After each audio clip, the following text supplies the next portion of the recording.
Fake HOA cops broke my grandpa's leg. My biker cousins launched all-out revenge. You ever think your neighborhood was safe, until the very people pretending to protect it turn into the monsters you feared most? That's what happened to my family when fake HOA cops showed up at my grandpa's house. They didn't just break his door, they broke his leg. But they didn't count on my biker cousins, because once they found out, the entire street turned into a war zone they'll never forget. The morning had started like any other, with my grandpa sitting on the porch sipping his coffee and waving at neighbors as they passed by. He had lived in that house for over 40 years, and everyone knew him as the kind of man who never missed a chance to lend a hand. But that calm morning took a dark turn when two men dressed like cops rolled up in a black SUV. Their uniforms looked official enough at first glance, complete with badges clipped to their belts and radios clipped to their shoulders. But something about them felt off. Grandpa, being the polite man he was, stood up to greet them, even though his gut told him something wasn't right. They said they were with the HOA enforcement team, that there had been complaints about his property, and they needed to inspect for violations. He had heard of the HOA getting pushy before, but never this aggressive. Still, before he could even respond, they pushed past him and started barking orders like they owned the place. The men moved with a kind of arrogance that made Grandpa uneasy. He asked for identification, but they ignored him, claiming the HOA had given them the authority to enter his home whenever they saw fit. Grandpa wasn't one to back down, so he blocked the doorway and told them firmly that they weren't coming inside without real paperwork. That's when things turned ugly. One of the men shoved him hard against the doorframe, and the other barked at him to stay quiet. Grandpa shouted for help, but before the neighbors could react, the man closest to him swung a heavy boot and knocked him down. The sickening crack of bone against the porch floor was enough to send a chill through anyone within earshot. Grandpa cried out in pain, clutching his leg, and the fake cops leaned down just long enough to sneer at him before threatening him not to call the real police. They claimed if he reported this, the HOA would make his life even worse. The sheer audacity of their lies stunned him, but the pain was too overwhelming for him to argue.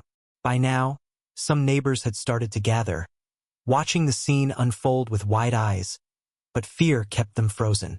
The fake cops barked at everyone to back away, saying this was official HOA business. Their tone was so commanding, most people hesitated, not knowing what to believe. One of the neighbors pulled out a phone to start recording, and that's when the imposters finally bolted, jumping back into their SUV and tearing down the street before anyone could catch their license plate.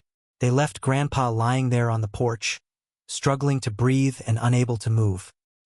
His coffee mug had shattered beside him, its pieces scattered like the peace of that morning, and the man who had never bowed to anyone now lay broken at the hands of frauds pretending to serve authority. Grandpa's cries for help finally jolted everyone into action. A couple of neighbors rushed forward, lifting him gently and calling for an ambulance. The pain in his leg was excruciating, and every bump on the way to the hospital made him grit his teeth and clutch the stretcher tighter. He kept repeating, half in disbelief and half in rage, that they weren't real cops, that they were nothing more than bullies hiding behind fake uniforms. Word spread like wildfire across the block, with whispers turning into shouts of anger as the story made its way from house to house. People couldn't believe it. Fake HOA cops coming into their neighborhood, breaking bones, and threatening anyone who dared to question them. As Grandpa lay in that hospital bed, surrounded by the steady beeps of machines, the truth of what had happened began to sink in. Those men hadn't just invaded his home. They had shattered the sense of safety everyone had taken for granted. The bruises on his body told one story, but the fear in his eyes told another. The trust that had once bound the neighborhood together was crumbling, and the sense of community they'd all cherished was now tainted with suspicion. Everyone was asking the same question. If fake HOA cops could do this to Grandpa, what was stopping them from coming back to do it again? The attack left Grandpa in agony, his leg broken in a way that would take months to heal, but the physical pain was only part of what he endured. He had always been a proud man, strong despite his age, the type who fixed his own fences and mowed his lawn even when his knees ached. Lying in that hospital bed, though, with his leg wrapped in a heavy cast and doctors murmuring about surgery, He felt helpless in a way he had never known before. The moment kept replaying in his head. The shove that sent him stumbling, the force of that boot slamming into him, the sound of the crack echoing louder in his memory each time. He wasn't just hurt. He felt violated, stripped of his dignity in front of the very neighbors who had looked up to him as a symbol of resilience. Every time a nurse came in to check his vitals, he would glance toward the door, half expecting those men to barge in again. Their smirks etched into his mind like scars he couldn't shake. The pain medication dulled the ache in his leg, but nothing dulled the anger simmering beneath the surface. He kept asking the doctors when he would be able to walk again.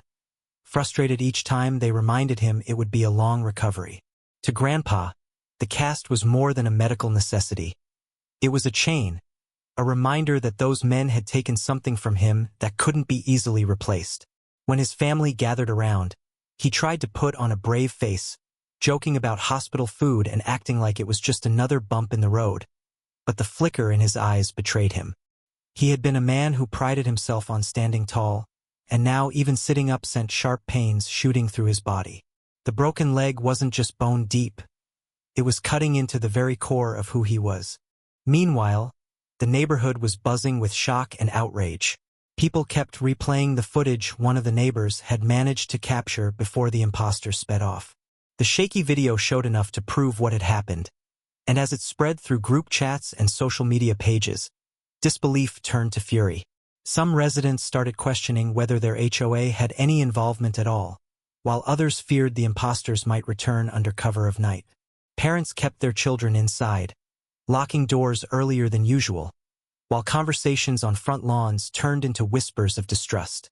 The HOA board held an emergency meeting, insisting they had nothing to do with the attack, but their reassurances sounded hollow against the reality of what Grandpa had suffered. For Grandpa, the hardest part was knowing he couldn't protect his own home anymore. Every time he closed his eyes, he pictured those men kicking down his door, trampling through his living room, and laughing at the thought of how easily they had overpowered him.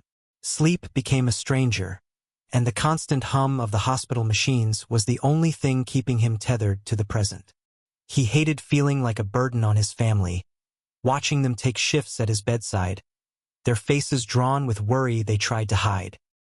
His pride burned almost as much as the pain in his leg, and every visit ended with him muttering promises that he'd be back on his feet soon, even though deep down, he feared he might never walk the same again.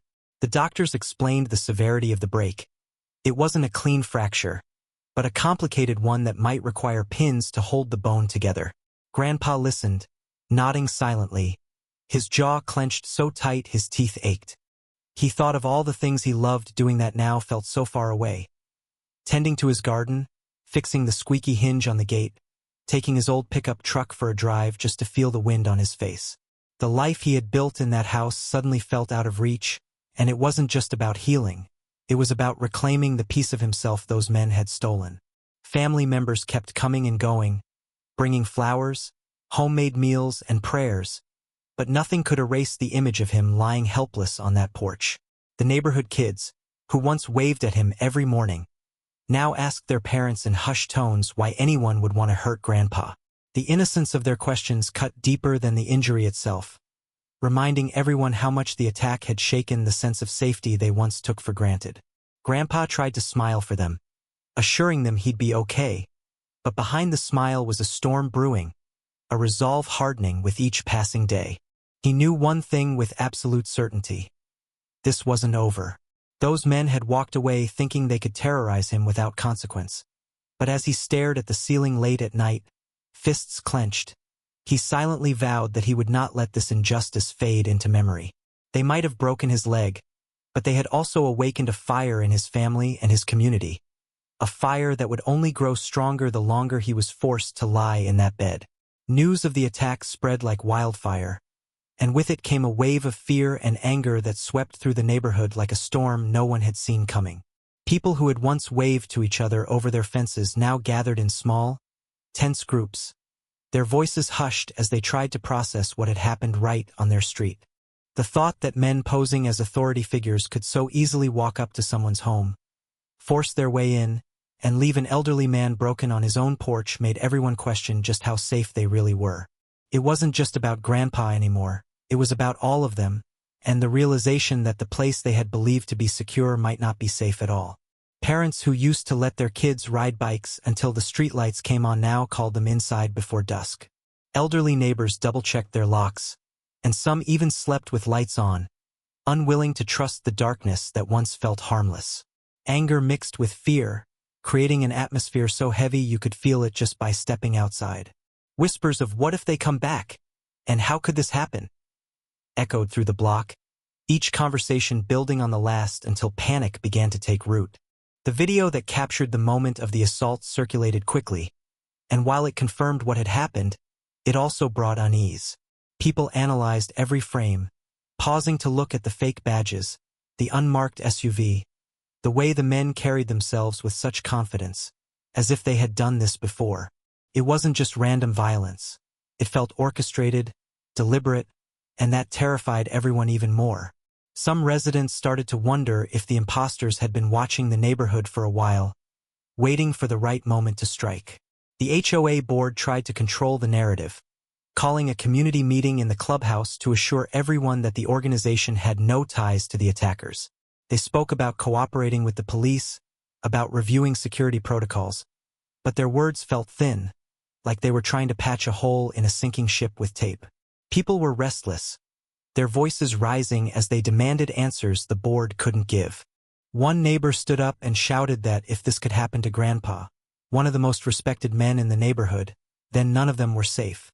Another muttered that maybe the HOA had gotten too much power, that it had attracted the wrong kind of people who wanted to exploit it. The room buzzed with distrust, and by the end of the meeting, the so-called reassurances had done little to calm anyone. In the days that followed, the fear began to show itself in the smallest of ways. Cars that had once been left unlocked overnight were now bolted tight. Curtains that had been drawn open to let in the morning sun stayed closed, keeping prying eyes from seeing inside. Even casual greetings became guarded, as neighbors wondered if anyone might secretly be connected to the men who had done this. The sense of unity that had made the neighborhood feel like a family was unraveling, replaced by suspicion and unease. Parents walked their children to the bus stop instead of letting them go alone, and joggers who used to run the streets at dawn found themselves cutting their routines short, too unsettled to continue. For Grandpa's family, the ripple effect of the attack was impossible to ignore. They heard the fear in the voices of neighbors when they came by to check on him, and they saw the way people glanced nervously down the street whenever a dark SUV drove past. Some whispered about organizing watch groups, while others suggested installing cameras on every corner. The idea of a safe, quiet neighborhood was gone, replaced with the reality that danger had walked right up to their doorstep without warning. Even at night, the sound of a car slowing down outside made people's hearts race, and shadows stretching across porches sent waves of unease through those trying to fall asleep. The anger burned just as fiercely as the fear. Many couldn't believe that men had dared to masquerade as authority figures, to weaponize the trust people had in uniforms and badges, and then use that false power to inflict harm. It felt like a betrayal on every level, not only of the community's trust but of the idea that their homes were supposed to be their sanctuaries. Every retelling of the story added fuel to the fire, neighbors recalling in detail how Grandpa had stood his ground, how his cries had echoed through the block, and how helpless they all had felt as the imposters slipped away. The guilt of not having done more lingered in the air, pressing on everyone who had witnessed the aftermath. The fear and anger became inseparable, two sides of the same coin, feeding each other until it felt like the entire neighborhood was a powder keg waiting for a spark.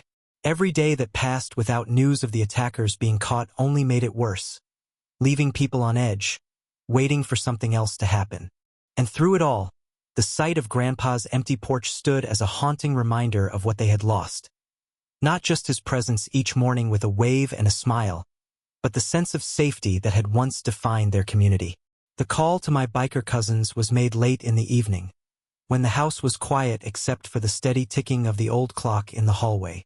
The family had gathered around Grandpa's hospital bed earlier, their faces shadowed with worry, and by the time the sun dipped below the horizon, the silence was heavy with more than grief.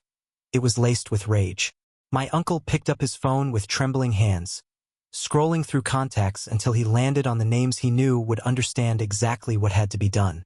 The first cousin answered on the second ring, his voice rough with the kind of edge that said he didn't need the details to know something was wrong. The words came out heavy, each one hitting harder than the last. Fake cops, broken leg, Grandpa's porch, SUV speeding away.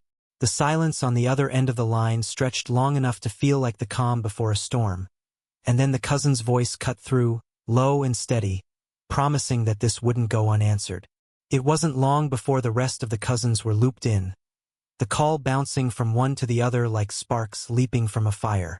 Each time the story was retold, the anger deepened, their voices tightening with the kind of fury that only family could ignite. These weren't men who took threats lightly, and they weren't strangers to standing their ground.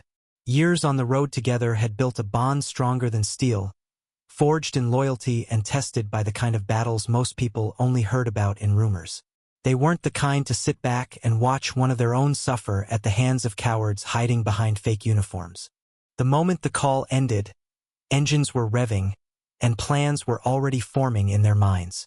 Back at the hospital, Grandpa tried to downplay what had happened, insisting that the family shouldn't get involved, that the police would handle it. But the look in his children's eyes told a different story. They had watched him suffer, seen him wince with every movement, and heard the strain in his voice as he tried to stay strong for them. They knew justice on paper could take months, maybe years, while those imposters walked free, laughing at the chaos they had caused. The thought of waiting was unbearable, and calling the cousins felt like the only way to tip the scales back in their favor. The cousins wasted no time once they had the details. They wanted descriptions, every word Grandpa and the neighbors could recall about the attackers, their height, their build, the way they talked, the SUV they drove. They asked for the video, replaying it again and again until the images burned into their minds. Every small detail mattered. The patches on their uniforms that didn't quite match, the way one of them carried his weight on his left leg, the tattoos peeking out from under a sleeve. These weren't just random thugs anymore.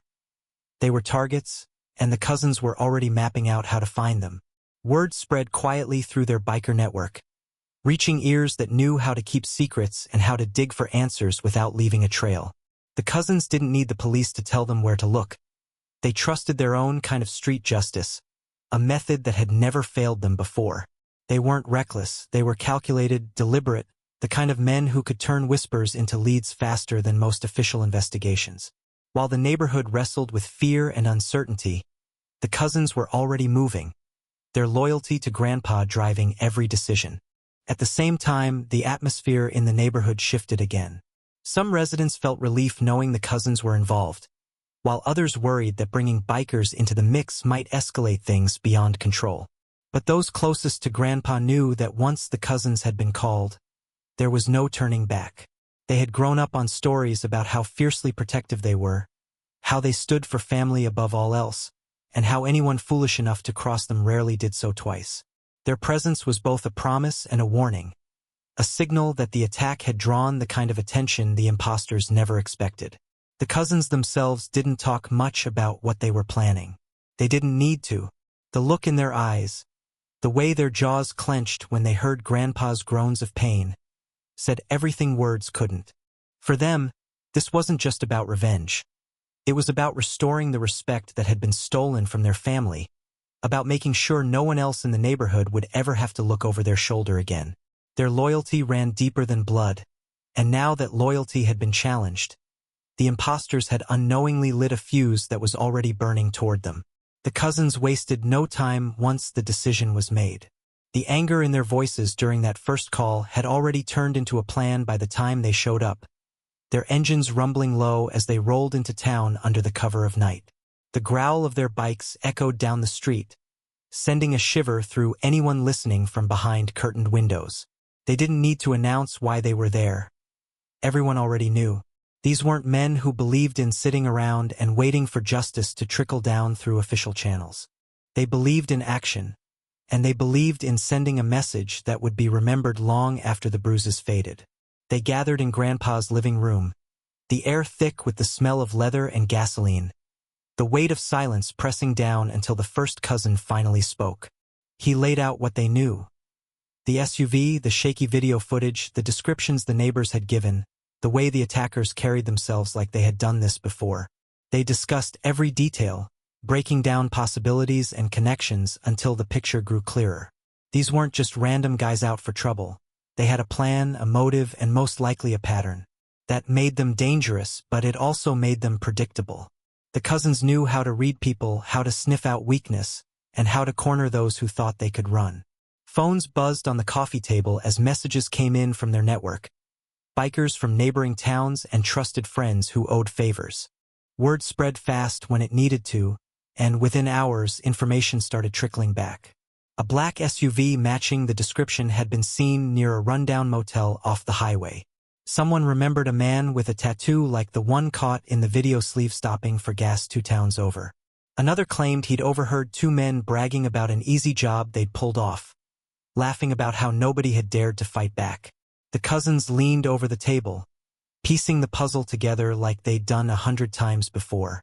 The plan that emerged was simple but fierce. They weren't going to involve the police, not yet. They wanted to make sure the imposters understood exactly what line they had crossed. They divided roles. 2 would keep eyes on the motel. Another pair would track down anyone connected to the SUV, while the rest would stand by ready to move in when the time was right. They weren't reckless. They were precise, moving like a unit that had been built on years of trust and loyalty. Grandpa's injury had lit a fire in them, and they weren't going to rest until the imposters paid for what they had done. Back in the neighborhood, the tension was growing. People saw the cousins coming and going, their leather jackets catching the streetlight, and whispers followed them everywhere. Some felt safer knowing they were around, convinced no one would dare strike again with them nearby. Others worried that this was the beginning of something bigger, that violence would breed more violence. But one thing was certain, everyone knew the cousins weren't here to play by the rules. They were here to make sure justice was served in a way no HOA board or police report ever could. The nights became longer as the cousins worked quietly, gathering more information and waiting for the perfect moment. Grandpa, though still in pain, felt a strange sense of relief knowing his grandsons were on the case. He tried to warn them not to go too far, but they brushed his concerns aside with promises that they wouldn't let the imposters hurt anyone else. In truth, the cousins weren't looking for restraint. They were looking for a reckoning. Every time they saw Grandpa wince from the pain of his broken leg, their resolve hardened. The imposters hadn't just hurt him. They had disrespected the entire family, and disrespect like that was something the cousins never let slide. On the 3rd night, the call came in that the SUV had been spotted again, parked outside the same motel. The cousins knew this was their chance. They met in the dead of night, their bikes lined up like soldiers ready for battle, and went over the plan one last time. There was no turning back now. They weren't going to let these men slip away again. The weight of what they were about to do hung heavy in the air, but none of them hesitated. They were fueled by loyalty, by love for the man who had raised them, and by the burning need to show the imposters that they had picked the wrong family to mess with. The neighborhood, though unaware of the specifics, could sense something was about to happen. People peeked through their blinds as the cousins rolled out, their headlights cutting through the darkness, the rumble of their engines fading into the distance. The air was thick with anticipation, with the unspoken knowledge that the plan was in motion, and that the imposters who had thought they could get away with breaking an old man's leg were about to learn what real fear felt like. The night air was thick with tension as the cousins pulled their bikes into the shadows across from the motel where the black SUV had been spotted. Their engines went quiet one by one until the silence was heavy enough to make the crickets sound like drums. The motel itself looked like something out of a forgotten film. Peeling paint, flickering neon sign, and a parking lot that smelled faintly of oil and cigarettes. The SUV sat crooked in one of the spaces, its windows dark, its presence screaming of the arrogance of men who thought they couldn't be touched. The cousins knew better. They had come prepared, their eyes sharp, their movements calculated. The kind of preparation born not out of recklessness but out of a burning determination to make sure the men inside paid for what they had done. They waited, watching, patient as shadows. It wasn't long before the door of the second-floor room creaked open and two figures stepped out, their laughter echoing down the metal staircase. Even from a distance, the cousins recognized them. The swagger, the tattoos, the smug confidence etched into their movements. These were the men who had broken Grandpa's leg, the men who had smirked as he cried out in pain, and every cousin there felt the surge of anger that threatened to boil over. But they held steady, knowing their time was seconds away. The first cousin gave a nod, and the group moved like a silent wave across the lot. The imposters didn't notice at first, too busy digging for their keys, their voices carrying as they bragged about how easy it had been. One mentioned how the old man had gone down fast, and the other chuckled, calling it the easiest score they'd ever pulled. That was the last laugh they got before the cousins stepped into the light. The look on the imposters' faces shifted from cocky amusement to sudden dread as they realized who was blocking their path. There was no warning, no time for the imposters to fake authority now. The cousins surrounded them, a wall of leather and steel, their presence alone enough to make the air crackle. One of the cousins spoke first, his voice low and steady, reminding them of exactly what they had done to Grandpa. The imposters stammered, trying to bluster, claiming it had all been a misunderstanding, but the cousins weren't interested in excuses. The time for words was over. The motel lot became a stage, and the reckoning began. The imposters tried to fight, but they were no match for men fueled by fury and loyalty. The cousins moved with precision, each blow measured, each move calculated to make sure the message landed as hard as the fists did. The SUV that had carried the imposters away from Grandpa's porch was now their cage. Its doors slammed shut as the cousins made sure they couldn't run. The imposters shouted, their bravado crumbling into panic as the cousins closed in tighter. For every groan of pain the imposters made, the cousins remembered the cry Grandpa had let out when his legs snapped, and they didn't let themselves forget why they were there. Neighbors later said they could almost feel the energy from across town, as if the storm brewing in that parking lot had reached out and gripped the whole community. The cousins weren't just fighting two men. They were reclaiming the dignity and safety that had been stolen from their family. Every strike was more than just vengeance. It was a warning to anyone who thought they could come into their neighborhood pretending to hold power they didn't deserve. By the time the cousins were done, the imposters weren't laughing anymore. Their fake badges lay discarded on the pavement, the illusion of authority shattered beyond repair. The cousins stood over them, breathing hard but steady, making sure the men understood that this wasn't just about Grandpa. It was about sending a message. They wanted the imposters to carry the memory of this night for the rest of their lives, to know that crossing the wrong family came with consequences they would never escape. As the cousins rode away, the roar of their engines filled the night, echoing down the empty highway like a victory cry. The SUV was left behind, broken glass glittering under the neon motel sign. The imposters slumped and beaten, stripped of the false power they had once wielded so easily. Back in the neighborhood, the cousins' return was silent but powerful. They didn't brag, they didn't boast, but the look in their eyes told everyone who asked that justice had been served in the only way that truly mattered. For Grandpa, the news brought a quiet strength back into his eyes. He hadn't wanted them to risk themselves for him, but knowing his family had stood up when he couldn't filled him with a pride no broken bone could diminish. The neighborhood, still shaken, began to breathe easier, the weight of fear lifting just enough to remind them that they weren't helpless. The imposters had tried to break more than a leg that day. They had tried to break the spirit of an entire community. But the cousins had made sure that spirit was stronger than ever. 2.